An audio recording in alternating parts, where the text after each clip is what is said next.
यीशु जी। आज एक बड़े पावन पर्व को हमारा मना रहे हैं जो हमारे विश्वास की आधारशिला है। आज वो पहली कड़ी है जिससे जुड़ते हुए हम और जिस पर विश्वास करते हुए हम पुनरुत्थान के पर्व पर प्रवेश करेंगे। और पुनरुत्थान का पर्व मेरे और आपके विश्वास का एक आधार है, क्योंकि दुनिया में कहीं भी और कभी भी ऐसा नहीं देखा गया कि कोई मृत अपने कहीं भी भविष्यवाणी के अनुसार तीसरे दिन मृतकों में से जी उठे। और जिसको उठाने के लिए जब परमेश्वर ने अपने बड़े काम को योजना के साथ में करते हुए इस बात को दर्शाया और इस बात को बताया कि उसके जैसा कोई है नहीं और ना कभी हो सके। तो ये हमारे आपके लिए एक बड़ी महत्वपूर्ण बात है। आज वो दिन है जिसमें कि हम उस क्रूस को याद करते हैं, वो क्रूस जो कष्टकारी दर्दनाक श्राप के साथ से जुड़ी हुई। आज उस क्रूस को जो अमूमन लोग अपने गलों में लगा करके घूमते तो हैं, लेकिन उसके अर्थ को सीखने पाएंगे और उसके महत्व को सीखेंगे। आज का दिन कितने सारे गुड फ्राइडे हमारी आपकी स्मृति में आकर के चले गए, लेकिन ये गुड फ्राइडे 52 फ्राइडों में से एक ऐसा फ्राइडे आता है जिसके आगे लिखा है गुड। कभी भी आप हैप्पी फ्राइडे किसी को नहीं बोलते होंगे, लेकिन आज बोलते हैं हैप्पी गुड फ्राइडे ना। कभी कोई फ्राइडे विश करता है हैप्पी फ्राइडे? कोई करता है? नहीं करता। लेकिन आज सब लोगों ने मोबाइल में जरूर से विश करा होगा हैप्पी गुड फ्राइडे। अब एज अ विश त्योहार की तरह विश करा कि इसकी इंपॉर्टेंस को जान करके हमने लोगों को विश करा कि ये फ्राइडे मेरी और आपकी जिंदगी में जब आया, मेरी आंखें खुली, हम मसीह खानदान में थे, हम चर्च में आने शुरू हुए, या फिर हम विश्वास में जब से आए उसके बाद से हम मसीह के इस दिन में, गुड फ्राइडे के दिन में आना शुरू करें। और मेरे को और आपको पता चला कि ये फ्राइडे गुड क्यों बन गया। इसकी महत्वपूर्णता अच्छाइयों में क्यों तब्दील हो गई? क्योंकि क्रूस तो श्रापित गिरी जाती थी, क्रूस तो दर्दनाक गिरी जाती थी, और क्रूस में एक अभियोग था कि जो सबसे ज्यादा श्रापित इंसान है उसको क्रूस की मृत्यु दी जाएगी। मैं उन पुरानी बातों की पुनरावृत्ति नहीं करने जा रहा, मैं सिर्फ कुछ नई बातों को आपके साथ में शेयर करूं। इससे पहले कि हम नई बात को आपके साथ में शेयर करें, छोटी सी दुआ करें। जीवित और समर्पित पिता परमेश्वर, हम आपको धन्यवाद देते हैं कि आपने इस पावन दिन में हम लोगों को प्रवेश कराया कि हम आपके भवन में आकर के प्रभु दुआ कर सकते हैं और आज के दिन की जो महत्ता है उसकी इंपॉर्टेंस को समझ सकते हैं। आप दया करिए, आज सब लोगों को आशीष दीजिए, जो आ रहे हैं उन्हें भी आशीष। आपकी करुणा, आपकी दया सबकी जिंदगी में ठहरे बने और सब भरपूरी के साथ में जीवन को पाए और आपके नाम में धन्यवाद। दुआ उद्धार करने वाले एकमात्र जीवित और समर्पित प्रभु यीशु नासरी के नाम पर मांग लेते जैसे सुनिए और कबूल कीजिए। आमीन। अभी हम लोग देख रहे हैं कि कुछ लोग हैं, मैंने उस दिन आपको बताया था, अभी हम लोगों ने एक पर्व बनाया, उसको बोलते थे खजूर का इतवार। क्या बोलते थे? खजूर का इतवार। और इस खजूर के इतवार में लोगों ने बड़े नारे लगाए, यीशु को अपना राजा करके स्वीकार किया। लेकिन ये लोगों के स्वर, आज 5वां दिन है, ज्यादा दिन नहीं हुए, 5 साल नहीं हुए, 5वां दिन है, और इस 5वें दिन में इन सब के स्वर बदल गए। कई बार पिलातुस ने पूछा, क्या यीशु को छोड़ दें? क्या तुम्हारे राजा को छोड़ दें? क्या यहूदियों के राजा को छोड़ दिया जाए? उन्होंने कहा नहीं, बरअब्बा को छोड़ दो, क्योंकि एक डाकू था, और यीशु को क्या करो? आप परमेश्वर के प्रति एक मनुष्य की मोहब्बत को देख सकते हैं कि एक मनुष्य की मोहब्बत परमेश्वर के प्रति कितनी है। एक एक्सपेक्टेशन हम मनुष्य के हमारे ईश्वर से क्या होते हैं। यदि प्रभु तू काम ना करे तो तू मेरा परमेश्वर नहीं हो सकता। यदि तू मुझे चंगा ना करे तो तू मेरा परमेश्वर नहीं हो सकता। यदि मौके पर तू मुझे पैसे मुहैया ना कराए तो तू मेरा परमेश्वर नहीं हो सकता। यदि तू मुझे मेरी बीमारियों से चंगा ना करे तो तू मेरा परमेश्वर नहीं हो सकता। यदि तू मेरी हर एक चीज में सुनवाई ना करे तो तू मेरा परमेश्वर नहीं हो सकता। ऐसी सोच लगती है इस प्रकार की प्रवृत्ति के लोगों की, जिनके सोच 5 दिन के अंदर चेंज हो गए और भीड़ के साथ में और लोगों के साथ में और अनुभवों के साथ में इन्होंने नारे लगाए और अपने हाथों को उठा करके, अपने हाथों को ऊंचा करके और अपने मुंह से जुबान को निकाल करके हमें यीशु नहीं बरअब्बा चाहिए। एकमात्र डाकू के लिए उनकी हो गई और उस जीवन के दाता और मुक्ति दाता को क्या कर दिया, नजरअंदाज कर दिया। आप इस बात को जानते हैं कि यीशु मसीह को क्रूस पर क्यों चढ़ाया जा रहा था? क्योंकि क्रूस की जो मृत्यु थी सबसे ज्यादा घिनौनी और सबसे ज्यादा श्रापित हुआ करती।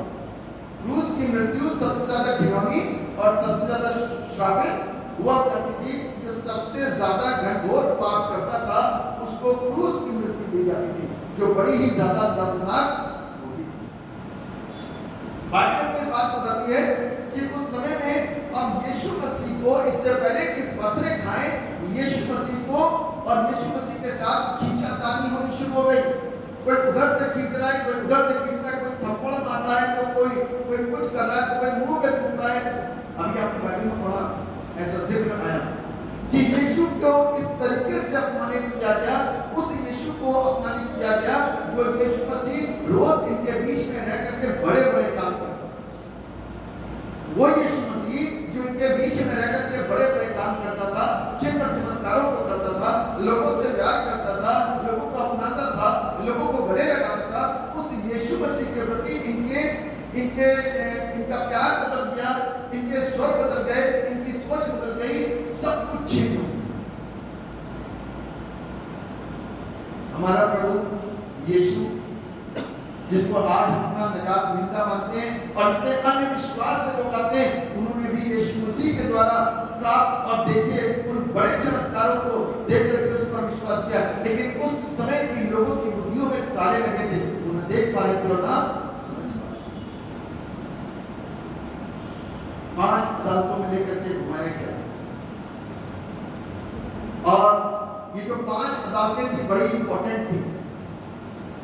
5 अदालतें बड़ी इंपॉर्टेंट थी। आपको मालूम है कि अदालत में ले जाने की जो जगह कराते उसको बोलते हैं सेनेड्रीन। क्या बोलते हैं? सेनेड्रीन। सेनेड्रीन में 71 लोग न्याय करने के लिए बैठते थे। कितने लोग? 71 लोग उसमें न्याय करने के लिए बैठते थे, जिसमें एक महायाजक होता था जिसको हाई प्रीस्ट कहा जाता है, और उसमें बड़े 24 याजक होते थे और 24 ही पुण्य होते थे और 22 शास्त्री बैठते थे। एक बड़ा महायाजक और 24 याजक और 24 पुण्य और 22 शास्त्री, सारे मिलाकर के 71 लोग की एक सेनेड्रीन सभा हुई थी, जिसमें आज की तारीख में हम आप बोल सकते हैं बाबिया में,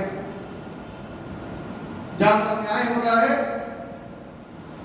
जहां पर लोगों को खड़ा किया जा रहा है। ये सेनेड्रीन के प्रभु को लेकर के जाए गए और वहां से क्या किए गए? फैसले सुनाए गए, वहां से न्याय किया गया। और बाइबल में कैसी बात होती है कि यीशु मसीह ने अपने विषय में स्वयं कहा था, मेरी मौत ऐसी है जिसे पता नहीं चल रहा कि हो क्या रहा है। यीशु मसीह की मृत्यु के विषय में कहा कि ऐसी मृत्यु पता नहीं चल रहा कि हो, मतलब कि कोई डिसीजन ही नहीं ले पा रहा है। आपको मालूम है पिलातुस अपने उस स्थान पर 6 बार अंदर गया, 6 बार बाहर आया, डिसीजन नहीं ले पा रहा। डिसीजन नहीं ले पा रहा कि मैं क्या करूं और क्यों इसको सजा दूं, क्योंकि ये तो सजा के योग्य है ही नहीं। यीशु मसीह की कोई गलती नहीं, यीशु मसीह के द्वारा कोई ऐसा पाप नहीं किया गया जिसके लिए उसको सजा दी जाए। और 6 अदालतों में 5 अदालतों में पूरी रात घुमाया गया। सबसे पहले हन्ना के पास ले जाया गया जो उस समय के महायाजक का ससुर था। हन्ना ने क्या करा? हन्ना ने इस बात को देखा कि भाई मैं तो एक पुरुष के अंदर किसी भी प्रकार का कोई गुनाह देखता नहीं हूँ। और यही बंदा था जिसने कहा कि मैं इसके अंदर कोई भी और किसी भी प्रकार का पाप नहीं देख पा रहा हूँ, इसलिए मैं इसको इस समय के महायाजक के पास भेजता हूँ, काइफा के पास भेजता हूँ, दूसरी अदालत काइफा के पास। काइफा को कहा, काइफा को इसने कहा था कि इस दिन के अंदर यानी कि फसह में हमारे लिए एक व्यक्ति का मरना अच्छा होगा। ये दिमाग यहूदियों के दिमाग में, रोमियों के दिमाग में सेट हो गई कि मरना अच्छा है, तो इससे अच्छा यीशु को पकड़ लो और यीशु को क्या करो? क्रूस पर लगा दो। ये काइफा के द्वारा दिमाग में उपज डाली गई थी। तब आगे हमसे बात बताती है कि काइफा कहता है कि हम इसके अंदर किसी प्रकार का कोई कोड दिखाई तो दे रहे, तुम इसको कहते हो कि इसने ऐसा किया, इसने ऐसा किया। तब यीशु मसीह से ये पूछता है कि सच बता कि क्या बात है? क्या तुम यहूदियों का राजा? कहता मैं नहीं कहता, तुम कहते है ना? कहता मैं नहीं कहता, तुम कहते। इसमें एक सेनापति ने आकर के यीशु मसीह को जोर से थप्पड़ मारा। तुम कैसे बातें करता है? कहता क्या मैंने बुरा कहा? क्या मैंने कुछ गलत कहा? गलत कहा तो मेरे ऊपर उंगली उठा सकते हो, लेकिन जब मैंने गलत नहीं कहा तो तुम मुझे क्यों मारते हो? क्योंकि यीशु मसीह को पकड़ने का कोई भी इनको तरीका मिल ही नहीं रहा कि इसको कैसे पकड़े, कैसे फंसाएं। क्योंकि यीशु मसीह निष्पाप परमेश्वर था और उसके अंदर किसी भी प्रकार का ये लोग कोई भी खोट नहीं पा रहे थे, कोई भी गलती नहीं पा रहे थे। इसीलिए क्या हुआ? इसको वहां से छोड़ करके कहा कि भैया इसको क्या कर दो? पिलातुस के पास में घूंसे मार करके, थप्पड़ मार करके पिलातुस के पास में भेज दिया गया। आप इस बात को बाइबल में पढ़ सकते हो कि वहां ऐसा ही लिखा है, इसको थप्पड़ और घूंसे मार। आपने किसको मारा? क्या कौन है वो? सिर्फ प्रभु ना बोलिए। आप क्या जानते हैं? वो सृष्टि करता है, राजाओं का राजा है, प्रभुओं का प्रभु है, उद्धार करता है। उसके बोलने से सृष्टि बनती है, उसके कहने से सारे काम होते हैं। उसको उन लोगों ने घूंसे मारे और थप्पड़ मारे। किसको? जो हमारा मुक्तिदाता उद्धार करता है, और उसकी बेइज्जती करी और उससे कहा कि अब भविष्यवाणी कर। जो अपने आप को बहुत बड़ा नहीं बताता है ना, भविष्यता बताता है, अब क्या कर? अब भविष्यवाणी कर। बड़ा उपहास करा, बहुत लज्जित करा, और सब कुछ करने के बाद में इसको क्या कर दिया? बंधे पे पिलातुस के पास भेज दिया गया। और हम यहाँ पर पिलातुस के द्वारा इसके प्रति बहुत सारे प्रश्नों को पूछते हैं। पिलातुस ने कई बार पूछा, क्या बात है बता मुझे, मैं तुझे छोड़ सकता हूँ और मैं तुझे सजा भी दे सकता हूँ। पिलातुस ने चुपचाप से उसको अंदर बुलाया और कहा कि मैं तुझे छोड़ भी सकता हूँ और मैं तुझे सजा भी दे सकता हूँ। यह अधिकार मेरे पास में है, तू मुझे बता सच्चाई क्या है। लेकिन मैंने आप लोगों के बारे में विचार करा था कि यीशु मसीह की अंतिम सेवकाई कैसी थी? साइलेंट, चुपचाप। यदि इतनी बड़ी बात पिलातुस को उसके सामने बोल रहा है कि मैं तुझे छोड़ भी सकता हूँ और मैं तुझे क्रूस भी दे सकता हूँ, यदि यहाँ पर यीशु मसीह इस बात को बोल देता कि मैं गुनहगार नहीं, मैं गलत नहीं, मैं बुरा नहीं, मैं अच्छा हूँ, क्या मैं लोगों को जीवन नहीं देता फिरा? क्या मैं लोगों की भलाई नहीं करता रहा? क्या मैं लोगों को चंगा नहीं करता रहा? क्या मुर्दों को नहीं गिराया? सब कुछ तू जानता है। यदि इतनी बात यदि ये पिलातुस से कह देता तो यीशु मसीह की इस बड़े बलिदान की योजना रुक जाती, क्योंकि वो उसको यीशु मसीह को मृत्यु नहीं देता। और यहाँ पर वो बड़ी योजना क्या जाती? रुक जाती। और परमेश्वर को इस योजना को रोकना नहीं था, इस योजना को रोकना नहीं था। इसीलिए इसको बोलते हैं साइलेंट मिनिस्ट्री। कैसी मिनिस्ट्री? शांति प्रवृत्ति के साथ चुप रहा, खामोश रहा, एक शब्द भी नहीं बोला। और चुप होकर के सारी बातों को सहन कर लिया। इतना भी हुआ कि लोगों ने कहा कि ये तो गलीली है। कौन है? ये तो गलीली है। यह जानकर के पिलातुस को पता चला कि गलीली है, उन्होंने पीछा छुड़वाने के लिए क्या कर दिया? उन्होंने कहा ऐसा है कि इसको हेरोदेस के बाद, किसके बाद है? तो ये चौथी अदालत है।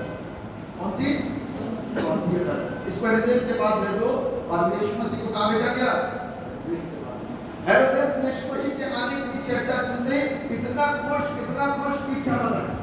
कहता मैं देखना चाहता हूँ कौन है वो यीशु जो चमत्कार करता रहता है। मैं देखना चाहता हूँ कौन है वो यीशु जिसने मुर्दों को ठीक किया, कौन है वो यीशु जिसने मरे को जिला दिया। कहता मैं देखना चाहता हूँ, मुझे बड़ी कुछ करके खुशी मिलेगी उसको देखने में और उसको जानने में और उसको समझने में कि वो मुझसे क्या देगा। कहता मैंने बहुत प्रश्न करने उससे लेकर के आओ। और जब यीशु मसीह को लेकर के आया तो उसने यीशु मसीह से बहुत प्रश्न करे। याजकों ने, शास्त्रियों ने तन मन से झूठे आरोप यीशु के ऊपर ठोकने शुरू कर दिए। सब झूठे आरोप उसके ऊपर लगाने शुरू कर दिए। और हेरोदेस उससे पूछता है कि तू कैसे सारे काम करता है? क्या तुमने ये काम किया? मैंने तो तेरे विषय में ये सुना। लेकिन अंत में क्या हुआ? अंत में ये हुआ कि हेरोदेस गुस्सा होकर के और उससे नफरत करके, उसको बुरा भला कह करके, उसको डांट करके और यहाँ तक कहा कि उसका मजाक उड़ाया, उसको भड़कीला वस्त्र पहना दिया और ऐसा करके उसके ऊपर गलत आरोप लगा करके उसको वापस पिलातुस के पास बंधा हुआ भेज दिया कि तू वहीं जा पिलातुस के पास में जो अंतिम उसकी अदालत थी। और उस अदालत में आने के बाद में पिलातुस की पत्नी उससे कहा इसको मत छूना, इसको मत छूना, क्योंकि इसको तुम छूओगे तो इसके चक्कर में पूरी रात परेशान रहेगी। पिलातुस ने लोगों से कहा ये तो त्योहार है, इसमें तो हम छोड़ सकते हैं किसी को, तुम्हारे लिए छोड़ दो यीशु को, तुम्हारे राजा को, यहूदियों के राजा को। उसने कहा नहीं, लोगों ने कहा नहीं, इसको क्रूस दो, बरअब्बा को, इसको क्रूस दो और बरअब्बा को क्या करो? तो बरअब्बा को छुड़वाया। तब यीशु मसीह को घोड़े से बांध करके उसने वहां से छोड़ दिया और कहा कि मैं इस पानी से क्या करता हूं? अपने हाथ धो लेता हूं।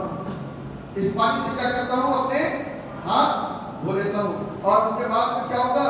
इनके गुनाहों का और इसके जो तुम इसके साथ में बर्ताव बुरा करो, इनका हर्षद तुम्हारे बच्चों पर पड़ेगा। उसने कहा ठीक है, कोई मतलब हमारे बच्चों पर, हमारे बच्चों के घरों पर, उनकी जिंदगियों पर इसका हर्षद हो, हमें कोई दिक्कत नहीं, उनके साथ कुछ भी हो। तो ऐसा करके लोगों ने यीशु मसीह को क्रूस के ऊपर, आज मैं फिर से एक बात को रिमाइंड कराना चाहता हूं कि ये कौन है?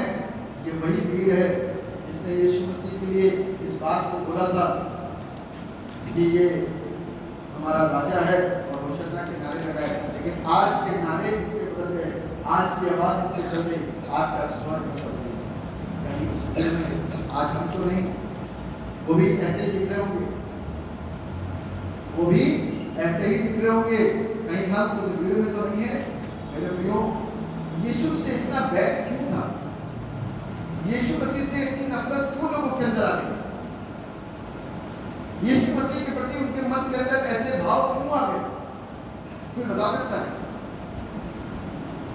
क्यों इतना बुरा व्यवहार उनके सामने? इसलिए कि वो झगड़ा करता था, इसलिए कि वो नेकी के काम करता था, इसलिए कि वो लोगों की भलाई करता था, इसलिए कि उनकी जरूरतों को पूरा करता था, इसलिए कि उनके सारे हर एक दर्द और दुख को दूर करता था। क्या इसीलिए लोग उसके बैरी बनते थे? इसको तो भलाई के काम करते हैं, इसको नेकी के काम करते हैं। ये इसके कारण से और इस वजह से लोग इसके बैरी क्यों बन सकते हैं? ये कोई वजह तो नहीं हुई। वजह सिर्फ एक थी, वजह सिर्फ एक थी, क्योंकि एलिया जब दोबारा आया, आगे लिखा हुआ है, एलिया जब दोबारा आया तो एलिया अपनी आत्मा में ना करके, अपने रूप में ना करके जॉन द बैप्टिस्ट के रूप में उसके चेहरे में आया और लोगों ने जॉन द बैप्टिस्ट को ठुकराया, उसकी बात पर विश्वास नहीं। यदि एलिय्याह उनसे कह देता कि भाई यीशु ही उद्धार करता है, तो लोग विश्वास करेंगे। यीशु ही परमेश्वर का पुत्र है, तो लोग विश्वास नहीं देते। लोगों को एलिय्याह के ऊपर इतना विश्वास था, यहूदी लोग एलिय्याह के ऊपर इतना विश्वास करते।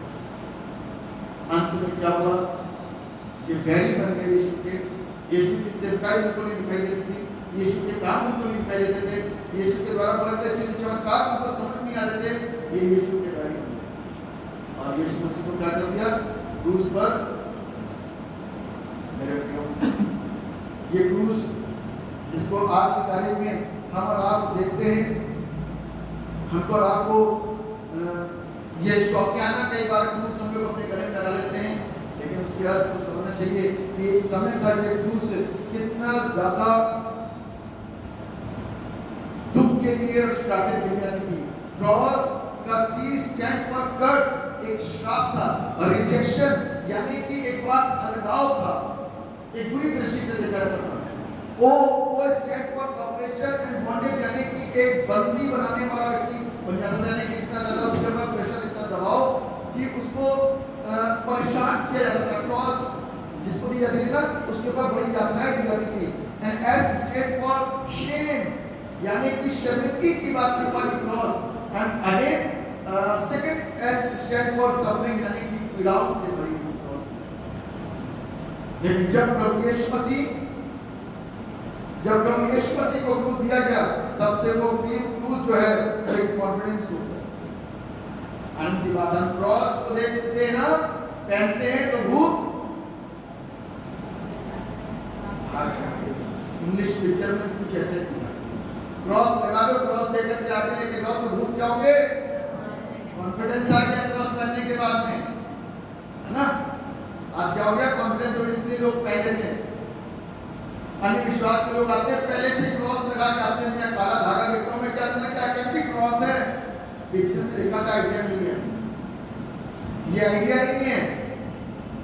इसको समझ करके, पहचान करके मैं इसलिए उनकी क्रॉस निकलवा लेता हूं, इसलिए ताकि वो सत्य को पहले जाने और पहचाने, तब उस काम को करें। लेकिन एक कॉन्फिडेंस आ गया क्रॉस करने के द्वारा, क्या भूत हमारे शरीर के अंदर नहीं आएगा?